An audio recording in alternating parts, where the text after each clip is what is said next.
ಎಲ್ಲರಿಗೂ ನಮಸ್ಕಾರ. ನಾವು ಇವತ್ತು ತಿರುಪತಿಗೆ ಹೋಗ್ತಾ ಇದ್ದೀವಿ. ಸೊ ಮಕ್ಕಳಿಗೆ ನಮಗೆ ಎಲ್ಲ ಹೆಲ್ತ್ ಇಶ್ಯೂಯಿಂದ ಸ್ವಲ್ಪ ಈಗೆಲ್ಲ ಸ್ವಲ್ಪ ಪ್ರಾಬ್ಲಮ್ಸ್ಗಳೇ ಜಾಸ್ತಿ ಬರ್ತಾಯಿತ್ತು. ಹಾಗಾಗಿ ಮನೆ ದೇವರಿಗೆ ಹೋಗಿ ಬರಬೇಕು. ತುಂಬ ವರ್ಷಗಳಾಯಿತು, 9 ವರ್ಷ ಆಯಿತು ನಾವು ಹೋಗ್ದೇನೆ. ಸೊ ಅದಕ್ಕೆ ಹೋಗಿ ಬರೋಣ ಅಂತ ಹೇಳಿ ನಾವು ಹಾಗೆ ನಮ್ಮ ಅಕ್ಕ ನಮ್ಮಮ್ಮ ಎಲ್ಲ ಸೇರಿಕೊಂಡು ಹೋಗೋಣ ಅಂತ ಹೊರಟಿದ್ವಿ. ನಮ್ಮಮ್ಮ ಮೊಮ್ಮಗಳನ್ನ ಬಿಡೋಕ್ಕೆ ಅಂತ ಬಂದಿದ್ದರು. ಹಾಗೆ ಅವ್ರನ್ನೂ ಕೂಡ ಕರ್ಕೊಂಡು ಹೋದ್ವಿ.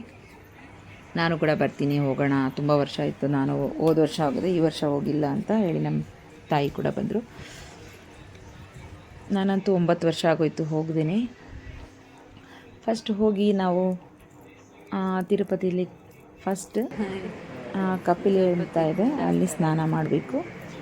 ತಿರುಪತಿಯಲ್ಲಿ ನಮ್ಮ ಹಸ್ಬೆಂಡು ನಾಳೆ ಇನ್ನು ಗುಂಡು ಹೊಡ್ಕೊಂಡ್ಬಿಡ್ತಾರೆ. ಹಾಗಾಗಿ ಅವರು ವೀಡಿಯೋ ಮಾಡಿದೆ. ಹಾಗೆ ನೋಡಿ, ಇಲ್ಲಿ ಬೆಳಗ್ಗೆ 5:30 ನಾವಲ್ಲಿ ರೀಚ್ ಆಗಿದ್ದೆ 4 ಗಂಟೆ, 3:30-4 ಗಂಟೆ ರೀಚ್ ಆದ್ವಿ. ಇಲ್ಲಿ 5:30 ಓಪನ್ ಆಗುತ್ತೆ. ಸೊ 5:30 ನಾವು ಕೆಳಗಡೆ ಕಲ್ಯಾಣಿಯಲ್ಲಿ ಸ್ನಾನ ಮಾಡಿ ನಂತರ ನಾವು ಅಲ್ಲಿಂದ ಅಲ್ಲೇ ಒಳಗಡೆ ಎಲ್ಲ ಪೂಜೆ, ನೋಡಿ ಬೆಳಗ್ಗೆ ಆಗೋಯ್ತು, ಅಲ್ಲೆಲ್ಲ ಪೂಜೆ ಮಾಡಿಸಿ ಬೆಳಗ್ಗೆ ಅಭಿಷೇಕ ಎಲ್ಲ ನಡೀತಿತ್ತು. ಅಲ್ಲೆಲ್ಲ ಫೋನ್ ಅಲೋ ಇಲ್ಲ, ಒಳಗಡೆ ಎಲ್ಲ ಆಚೆ ಮಾತ್ರ ತೆಕ್ಕೋಬೋದು ಅಷ್ಟೇ.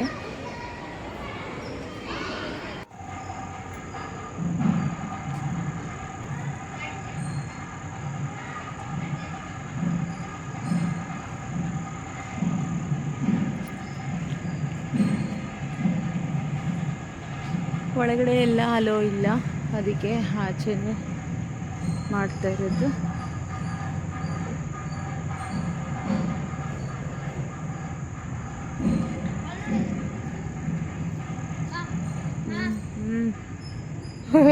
ಕ್ಯಾಟಾ?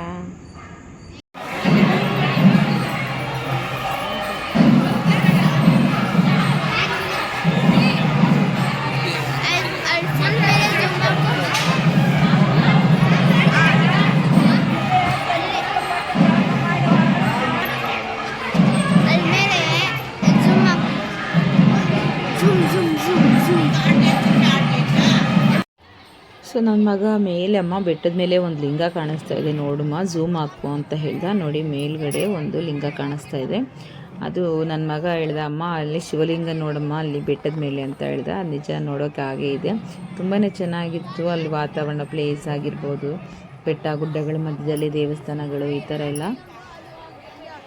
ಸೊ ಯಾವಾಗಲೂ ಮನೆ ದೇವ್ರನ್ನ ಮರೆತು ನಾವು ಇರಬಾರ್ದು. ಆಗಾಗ ವರ್ಷಕ್ಕೊಂದು ಸರಿ ಆದರೂ ಹೋಗಬೇಕು, ಅದು ಒಳ್ಳೆಯದು. ನಾವಂತೂ ಸುಮಾರು ವರ್ಷಗಳಾಯಿತು ಹೋಗ್ದೇನೆ. ಕೊನೆಗೆ ಎಲ್ಲರೂ ಒಂದು ಸೆಲ್ಫಿ ತೆಕ್ಕೊಂಡ್ವಿ.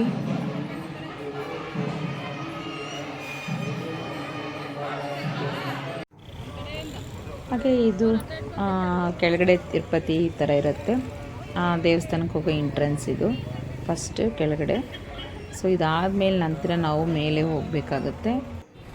ಮೇಲೆ ಹೋಗುವಾಗ ಟೆಂಪಲ್ಗೆ ನಾವು ಫಸ್ಟ್ ಎಂಟ್ರೆನ್ಸಲ್ಲಿ ಟೋಲ್ ಇರುತ್ತೆ. ಸೊ ಇದೆಲ್ಲ ಚೆಕ್ಕಿಂಗ್ ನಡೀತಾ ಇರುತ್ತೆ ಇಲ್ಲಿ, ತುಂಬಾ ಚೆಕ್ಕಿಂಗು. ಗಾಡಿಯಲ್ಲಿರೋ ವಸ್ತುಗಳು, ಲಗೇಜ್ಗಳು, ನಾವು ಎಲ್ಲರನ್ನೂ ಕೂಡ ಫುಲ್ ಚೆಕ್ಕಿಂಗ್ ಮಾಡ್ತಾರೆ. ಇಷ್ಟು ವೆಹಿಕಲ್ಸ್ ಕೂಡ ಇದೆ, ಅಷ್ಟು ವೆಹಿಕಲ್ಸ್ ಕೂಡ ಎಲ್ಲದನ್ನು ಚೆಕ್ಕಿಂಗ್ ಮಾಡಿ ಆಚೆ ಬಿಡೋದು. ಬಸ್ಸಲ್ಲಾಗಿರ್ಬೋದು, ಕಾರಲ್ಲಿ, ಯಾವುದೇ ವೆಹಿಕಲಲ್ಲಿ ಇದ್ದರೂ ಅವ್ರವ್ರ ಲಗೇಜ್ ತೊಗೊಂಡು ಅವ್ರು ಹೋಗಬೇಕು. ಎಲ್ಲ ಫುಲ್ ಚೆಕ್ಕಿಂಗ್ ನಡೆದ ಮೇಲೆ ಬೆಟ್ಟದ ಮೇಲೆ ಬಿಡೋದು. ನೋಡಿ ಎಷ್ಟು ರಶ್ ಇದೆ ಅಂತ ಹೇಳಿ. ಮೇಲೆ ನೋಡಿದರೆ ಮೇಲೆಯಿಂದ ಹೋಗುವಾಗ ಈ ರೀತಿ ಕಾಣುತ್ತೆ, ತುಂಬಾ ಚೆನ್ನಾಗಿರುತ್ತೆ. 7 ಬೆಟ್ಟ ದಾಟ್ಕೊಂಡು ನಾವು ತಿರುಪತಿ ತಿಮ್ಮಪ್ಪನ ನೋಡೋಕ್ಕಾಗೋದು. 7 ಬೆಟ್ಟನೇ ದಾಟಬೇಕಾಗುತ್ತೆ. ನಡ್ಕೊಂಡು ಬರೋರು ಸ್ಟೆಪ್ಸಲ್ಲೂ ಬರ್ಬೋದು, ಇಲ್ಲಾಂದರೆ ನಾವು ವೆಹಿಕಲ್ಸ್ ಕೂಡ ಇರುತ್ತೆ, ಓನ್ ವೆಹಿಕಲ್ ಆಗಿರ್ಬೋದು, ಬಸ್ ಇರ್ಬೋದು, ಟ್ಯಾಕ್ಸಿ ಇರ್ಬೋದು. ಈ ರೀತಿ ಮೇಲೆ ಹೋದ ತಕ್ಷಣ ಅಲ್ಲಿ ಫಸ್ಟ್ ಸ್ನಾನ ಮಾಡ್ಕೋಬೇಕು. ಸ್ನಾನ ಮಾಡಿ ಈ ರೀತಿ ಎಲ್ಲರೂ ಬಟ್ಟೆಗಳೆಲ್ಲ ಒಣಗಾಕಿರ್ತಾರೆ. ಸೊ ನಾನು ಇಲ್ಲೂ ಮೇಲೆ ಬಂದು ಕೂಡ ನಾವಿಲ್ಲಿ ಸ್ನಾನ ಮಾಡಬೇಕು. ಕಲ್ಯಾಣಿ ಇರುತ್ತೆ, ಇಲ್ಲೂ ಕೂಡ ಸ್ನಾನ ಮಾಡೋ ಅವಕಾಶ ಇರುತ್ತೆ. ಸೊ ಎಲ್ಲರೂ ಸ್ನಾನ ಮಾಡಿ ಇಲ್ಲಿಂದ ಆಮೇಲೆ ದರ್ಶನಕ್ಕೆ ಹೋಗಬೇಕು. ನಮ್ಮ ಹಸ್ಬೆಂಡ್ ಅಷ್ಟರಲ್ಲೇ ಗುಂಡು ಹೊಡಿಸ್ಕೊಂಡು ಬಂದರು, ಆಮೇಲೆ ಸ್ನಾನಕ್ಕೆ ಹೋಗೋಣ ಅಂತ ಹೇಳಿ. ಸೊ ಎಲ್ಲ ಆಯಿತು, ಎಲ್ಲ ರೆಡಿ ಆದ್ವಿ. ಹಾಗೆ ಫೋಟೋಸ್ ಎಲ್ಲ ತೆಕ್ಕೊಂಡ್ವಿ. ಕಲ್ಯಾಣಿ ಫೋಟೋಸ್ ಎಲ್ಲ ನಾನು ತೆಗೆದಿಲ್ಲ. ಸೊ ಸ್ನಾನ ಮುಗಿಸ್ಕೊಂಡು ಬಟ್ಟೆ ಎಲ್ಲ ಹಾಕ್ಕೊಂಡು ಆಮೇಲೆ ನಂತರ ನಾವು ಫೋಟೋಸ್ ಎಲ್ಲ ತೆಕ್ಕೊಂಡು ಇವಾಗ ದರ್ಶನಕ್ಕೆ ಹೋಗಬೇಕು ಅಂದ್ಕೊಂಡ್ವಿ. ಸೊ ಅಷ್ಟು ಬೇಗ ದರ್ಶನಕ್ಕೆ ಹೋಗೋಕ್ಕಾಗಿಲ್ಲ, ಫುಲ್ಲು ಆ ಟೈಮಿಂಗ್ಸ್ ಎಲ್ಲ ಚೇಂಜ್ ಆಗಿತ್ತು ಆಲ್ರೆಡಿ. ಈಗ ನಾವು ಒಂದು ಬಿಲ್ಡಿಂಗಿಗೆ ಬಂದ್ವಿ. ಇಲ್ಲಿ ನಮಗೆ ಸುಮಾರು ಕಡೆ ಇಟ್ಟಿರ್ತಾರೆ ಲಗೇಜ್ ಇಡೋಕ್ಕೆ ಅಂತ. ಸೊ ಲಗೇಜ್ ಇಡೋದು ಅಷ್ಟು ಜನ ಫುಲ್ಲಾಗಿದೆ. ಒಂದೇ ದಿನಕ್ಕೆ 7 ಲಕ್ಷ ಜನ ಬಂದಿದ್ದಾರೆ. ಸೊ ಹಾಗಾಗಿ ತುಂಬ ರಶ್ ಇತ್ತು. ಸೊ ಸಂಜೆಗೆ ನಾವು ರೆಡಿಯಾಗಿ ಮತ್ತೆ ಸ್ನಾನ ಮಾಡಿ ಮತ್ತೆ ರೆಡಿಯಾಗಿದ್ವಿ. ಒಂದೇ ದಿನದಲ್ಲಿ 3 ಟೈಮ್ ಸ್ನಾನ ಆಯಿತು ನಂದಂತೆ. ಪೂಜೆಗೆ ಹೋಗೋಣ ಅಂತ ಹೇಳಿ ಕ್ಯೂವಲ್ಲಿ ನಿಂತ್ಕೋಬೇಕು. ಹೋಗಿ ಅಲ್ಲಿ ಫ್ರೀ ಬಸ್ ಕೂಡ ಇರುತ್ತೆ. ಕೆಲವೊಬ್ರು ಗೊತ್ತಿರೋರಿಗೆ ಗೊತ್ತಿಲ್ಲದೆ ಇರೋರಿಗೆ ನೋಡಿ ತಿಳ್ಕೊಂಡು ಹೋಗಬೇಕಾಗತ್ತೆ. ಹೆವಿ ರಶ್ ಇತ್ತು. ನಮಗೇನೆ ಒಂದು 20 ಅವರ್ಸ್ ನಮಗೆ ಆಗಿದೆ ನಮಗೆ ದರ್ಶನ ಆಗೋದಕ್ಕೆ. ಅಷ್ಟು ಅವರ್ ನಾವು ಕ್ಯೂವಲ್ಲೇ ಇದ್ವಿ. ಒಂದು ಡೇ ಆ್ಯಂಡ್ ನೈಟ್ ಆ ಥರ ಕ್ಯೂವಲ್ಲೇ ಇರಬೇಕಾಗುತ್ತೆ. ಅಷ್ಟು ಸಮಯ ಬೇಕಾಗುತ್ತೆ. ನೋಡಿ ಅಷ್ಟು ದೂರ ಇದೆ. ನಾವು ಅಷ್ಟು ರೌಂಡ್ ಹಾಕಬೇಕು ಕ್ಯೂವಲ್ಲಿ. ಸಿಕ್ಕಾಪಟ್ಟೆ ರಶ್ ಇದ್ದಾಗ ತುಂಬ ಕ್ಯೂ ಸಿಸ್ಟಮ್ ಜಾಸ್ತಿ ಆಗುತ್ತೆ. ಎಷ್ಟು ರಶ್ ಇದ್ದರೂ ಜನಗಳು ಗೊತ್ತಿದ್ರು ಇಷ್ಟು ಲೇಟ್ ಆಗುತ್ತೆ ದರ್ಶನ ಅಂತ ಗೊತ್ತಿದ್ರು ಇಷ್ಟು ಕ್ಯೂವಲ್ಲಿ ಬರ್ತಾರೆ. ಫ್ರೀ ದರ್ಶನಕ್ಕೆ ಇಷ್ಟು ರಶ್ ಜಾಸ್ತಿ ಇರುತ್ತೆ. ಹಾಗೆ ದುಡ್ಡು ಕೊಟ್ಟು ಹೋಗೋರಿಗೆ ಸ್ವಲ್ಪ ಕಮ್ಮಿ ಇರುತ್ತೆ. ಆ ಥರನೂ ತುಂಬ ಜನ ಹೋಗ್ತಾರೆ. ಸೊ ನಾವು ಈ ರೀತಿ ರಶಲ್ಲಿ ಹೋದ್ವಿ. ಇಲ್ಲೊಬ್ರು ಏಜ್ ಆಗಿರೋರು ನೋಡಿ, ನಾವು ನಡೆಯೋದಕ್ಕೆ ಕಾಲು ಸಿಕ್ಕಾಪಟ್ಟೆ ನೋವಿತ್ತು. ಅಷ್ಟೊತ್ತು ನಡೆದು ಕೂತ್ಕೊಂಡು ಅಲ್ಲಲ್ಲಿ ಓಡಾಡಿ ಸ್ಟೆಪ್ಸ್ ಹತ್ತೋದು ಇಳಿಯೋದು ಮಾಡಿ. ಏಜ್ ಆದವರು ಎಷ್ಟು ತಾಳ್ಮೆಯಿಂದ ಅಷ್ಟು ಅವ್ರು ನಡೀತಾ ಇರೋದು ನಮಗೆ ಆಶ್ಚರ್ಯ ಆಗೋಯ್ತು. ಇಷ್ಟು ಏಜ್ ಆಗಿದ್ರು ಹಿಂಗೆ ನಡೀತಾ ಇದ್ದಾರಲ್ಲಪ್ಪ ಅಂತ. ಅದರಲ್ಲೂ ಕೈಯಲ್ಲೊಂದು ಬ್ಯಾಗ್ ಇಟ್ಕೊಂಡು, ನಮಗೆ ಒಂದು ವಾಟರ್ ಬಾಟ್ಲ್ ಇಟ್ಕೊಂಡು ನಡೆಯೋಕ್ಕೂ ಕಷ್ಟ ಅನ್ನಿಸ್ಬಿಡ್ತು. ಅಷ್ಟು ದೂರ ಅಷ್ಟು ಕ್ಯೂವಲ್ಲಿ. ಅದು ಕೂಡ ನಮಗೆ ಭಾರ ಅನ್ನೋ ಫೀಲೇ ಬಂತು. ಆ ಥರ ಎಷ್ಟು ರಶ್ ಇತ್ತು ಅಂತ ಹೇಳೋಕ್ಕಾಗೋದಿಲ್ಲ. ತಿರುಪತಿಗೆ ಹೋಗಿರೋ ಪ್ರತಿಯೊಬ್ಬರಿಗೂ ಗೊತ್ತೇ ಇರುತ್ತೆ ಅಲ್ಲಿ ರಶ್ ಯಾವ ಥರ ಇರುತ್ತೆ ಅಂತ.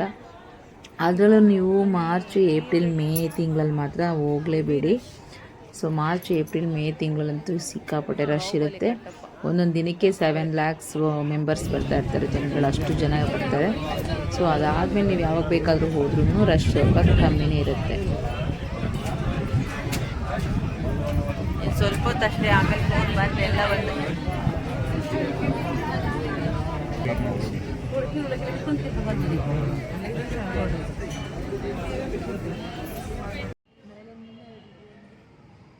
ನೈಟಲ್ಲಿ ಅಲ್ಲಲ್ಲೇ ಕೂಡಾಕ್ಬಿಡ್ತಾರೆ. ಸೊ ಸಿಕ್ಕಿದ್ದೆ ಒಂದು 5 ನಿಮಿಷ ಸಾಕು ಅಂತ ಹೇಳಿ ಅಲ್ಲಲ್ಲೇ ಮಲ್ಕೊಂಡ್ಬಿಡ್ತಾರೆ ಅಷ್ಟು ಜನ.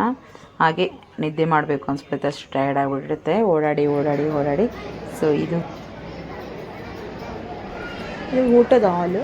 ಸೊ ನಾವಿರುವಂತಹ ಬಿಲ್ಡಿಂಗಲ್ಲಿ ಇದು ಊಟದ ಹಾಲ್ ಆಗಿತ್ತು. ಅಲ್ಲೇ ಊಟ ಕೂಡ ಕೊಡೋರು. ಸೊ ಇಷ್ಟು ಜನ ಕ್ಯೂವಲ್ಲಿದ್ದಾರೆ ಆಲ್ರೆಡಿ. ಸೊ ನಾವು ಅರ್ಧ ಗಂಟೆ 1 ಗಂಟೆ ಮುಂಚೆನೇ ಬಂದು ಕೂತಿರೋದ್ರಿಂದ ಮುಂದ್ಗಡೆ ಬಂದಿದ್ವಿ. ಇಲ್ಲಾಂದರೆ ನಾವು ಹಿಂದೆ ಇರಬೇಕಿತ್ತು. ತುಂಬ ಬೇಜಾನ್ ಕ್ಯೂ ಇರುತ್ತೆ. ಇದು ಕಮ್ಮಿನೇ. ಸೊ ಅಲ್ಲಿ ಊಟ ಎಲ್ಲ ಮುಗಿಸ್ಕೊಂಡು ನಾವು ನಂತರ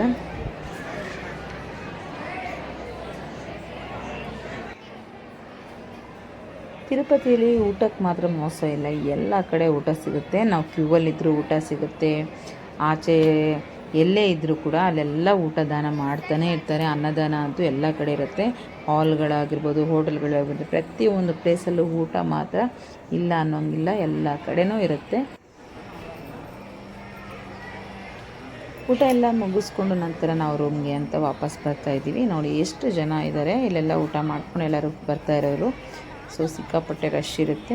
ಒಂದೊಂದು ಪ್ಲೇಸಲ್ಲೂ ಇಷ್ಟಿಷ್ಟು ರಶ್ ಇರುತ್ತೆ. ಇನ್ನೂ ಕರೆಕ್ಟಾಗಿ ನಾನು ವಿಡಿಯೋ ಮಾಡಿಲ್ಲ. ಕೆಲವು ಕಡೆ ಫೋನ್ ಸ್ವಿಚ್ ಆಫ್ ಆಗಿತ್ತು, ಚಾರ್ಜಿಂಗ್ ಇಲ್ಲದೆ. ಆಮೇಲೆ ಕೆಲವು ಕಡೆ ನಾವು ವಿಡಿಯೋ ಮಾಡೋ ಥರ ಇರೋಲ್ಲ, ಹಾಗಾಗಿ ವಿಡಿಯೋಗಳು ಮಾಡಿಲ್ಲ. ಸೊ ಎಲ್ಲ ಮುಗಿಸ್ಕೊಂಡು ನಾವು ವಾಪಸ್ ಹೊರಟ್ವಿ. ಸೊ ಇದು ಮನೆಗೆ ಹೊರಡುವಾಗ ಬಟ್ ಎಲ್ಲಿಂದನಾದರೂ ಹೋಗಿ ನೀವು ನಿಮಗೆ ಬಸ್ಸು ಸೌಲಭ್ಯ ಅಂತೂ ಇದ್ದೇ ಇರುತ್ತೆ.